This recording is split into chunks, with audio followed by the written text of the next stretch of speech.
Asanteni sana, karibuni katika mafundisho ya siku ya leo. Ningependa tujifundishe kuhusu imani yetu. Mada ya siku ya leo inasema hiyo imani yetu. Hiyo imani yetu. Kwa nini tusome mada hii ya imani ambayo sisi kama wana matengenezo ama kama wanaomsubiria Yesu Kristo siku hizi za mwisho wanafaa kuielewa? Katika kitabu cha waraka wa kwanza wa Yohana 5 mstari wake wa 4. Katika barua ya waraka wa kwanza wa Yohana 5 mstari wa 4 inasema kwa maana kila kitu kilichozaliwa na Mungu hushinda ulimwengu. Na huku ndiko kushinda kushindako. Na huku ndiko kushinda kushindako ulimwengu, hiyo imani yetu. Kwa hivyo hata Yohana mwenyewe akiandika barua hii, anaelewa ya kwamba kuna kushinda ambako ushinda ulimwengu. Kushinda ambako kushindako kushinda kwingine kokote kule. Kuna huku kushinda ambako kushinda kote. Na kwa hivyo anasema hiyo imani yetu. Sasa tunajiuliza, hiyo imani yetu je, ni imani gani? Na hiyo imani yetu inatokana na nini, ama chanzo cha imani yetu ni nini? Katika kitabu cha Warumi 10 mstari wake wa 17. Kitabu ni cha Warumi 10 mstari wake wa 17 inasema, basi imani chanzo chake ni kusikia. Kwa hivyo chanzo cha imani ni kusikia. Kusikia nini? Na kusikia huja kwa neno la Kristo. Kwa hivyo imani inapatikana, ama chanzo cha imani ni kusikia, na kusikia huku ni kusikia neno la Kristo. Kwa hivyo siku ya leo sisi tukua ni watu wa kulisikia neno la Kristo, tutakuwa wenye imani. Tutakuwa wenye imani ambayo Yohana anatuelezea katika kitabu cha waraka wa kwanza wa Yohana.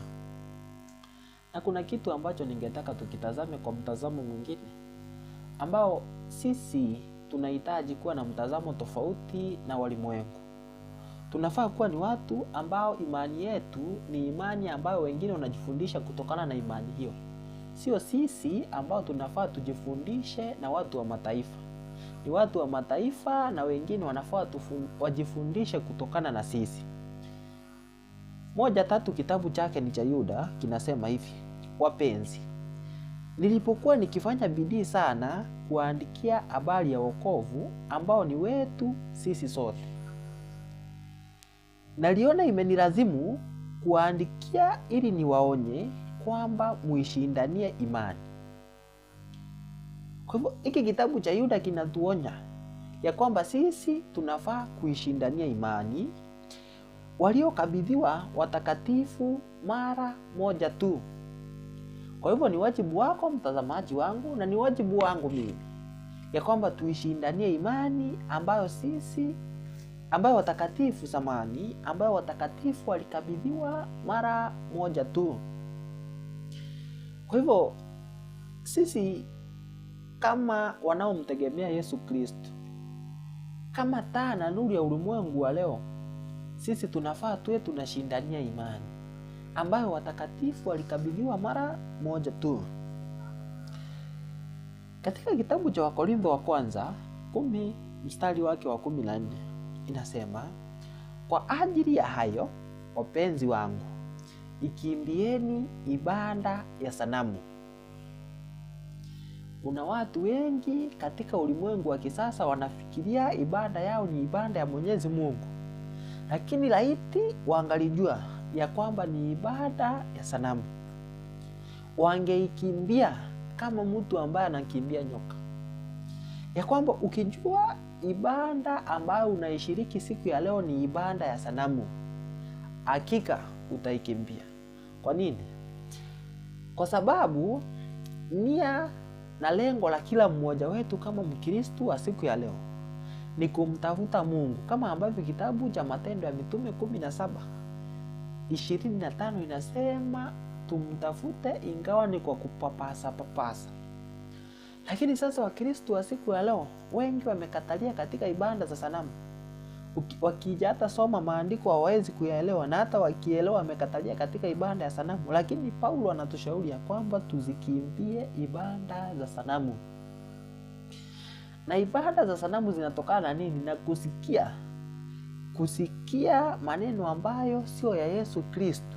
Sisi tunafaa kusikia ili tuwe na imani, na tunasikia neno la Kristo. Lakini wengine wetu wanasikia maneno ya kutoka shule za teolojia, maneno ya philosophers, na maneno ya kutoka kwingineko, hata maneno ya shetani, ambayo inawafanya wawe na imani. Na kutokana na hiyo imani potofu ambayo wanayo, wanaenda kuitolea sanamu ibada. Kwa hivyo Paulo alikuwa anajua ya kwamba kutakuwa na ibada ya sanamu, na ndivyo anadhihirisha, anatuambia kwa ajili ya hayo, wapenzi wangu, ikimbieni ibada ya sanamu. Jambo lingine, ukiona wewe kama Mkristo wa siku ya leo ya kwamba unalemewa katika hoja, ama kuna mtu ambaye anasimamisha hoja ambazo wewe huwezi kuzivunja, ni dhahiri ya kwamba imani yako sio imani ya Mwenyezi Mungu. Kwa nini nikasema hivi? Nitarudia. Wakati ambapo utaona unalemewa kihoja, ukiona unalemewa kusimamisha hoja ama kuvunja hoja ambazo zimesimamishwa na mwingine, ni dhahiri ya kwamba ibada ambayo unaishiriki ni ibada ya sanamu. Kwa nini? Katika Luka 21:15 inasema hivi: kwa sababu mimi nitawapa kinywa na hekima ambayo watesi wenu wote hawataweza kushindana nayo wala kuipinga. Kwa hivyo wewe ukiona ya kwamba unapingwa katika hoja zako ama unashindwa katika hoja zako, ni kumaanisha uko katika ibada ya sanamu, ama uko katika ibada ambayo haistahili. Ndio maana Yesu anaambia wanafunzi wake katika Luka 21 mstari wake wa 15 ni kwamba kwa sababu mimi Yesu nitawapa kinywa na hekima ambayo watesi wenu wote hawataweza kushindana nayo wala kuipinga. Na ni hakika hakuna mtu hata mmoja katika ulimwengu wa siku ya leo ambaye anaweza kupinga hoja ama kuipinga hekima itokayo kwa Yesu Kristo. Lakini hekima itokayo katika theology school, hakika bila shaka itakuwa na mtu ambaye anaweza kuipinga. Kwa hivyo watazamaji wangu, ningeomba ya kwamba katika siku ya leo, kama ukiona video hii, hebu jihoji katika moyo wako, jihoji katika mafikira yako, jiulize, ibada ambayo nashiriki mimi ni ibada ya sanamu ama ni ibada ya Mwenyezi Mungu? Kwa maana kuna ibada mbili tu duniani, ibada ya sanamu na ibada ya Mwenyezi Mungu. Kwa hivyo ni wajibu wako na ni wajibu wangu ya kwamba tuwe tunajioji mara kwa mara na tuweze kuyatekeleza yaliyo mapenzi ya Mungu katika ulimwengu huu. Kwa hivyo sisi tunayo hiyo imani yetu inayotokana na kusikia neno la Kristo. Huyu Kristo naye anatupa hekima ya kuishindania hiyo imani, kama ambavyo tumeagizwa katika kitabu cha Yuda ya kwamba tuishindanie.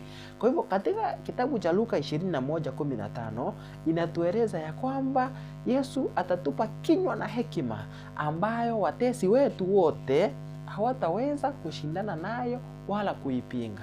Kwa hivyo ningeomba msubscribe, mlike na mshare hii video, na ni asanteni kwa kutazama video hii. Mungu apate kuwabariki.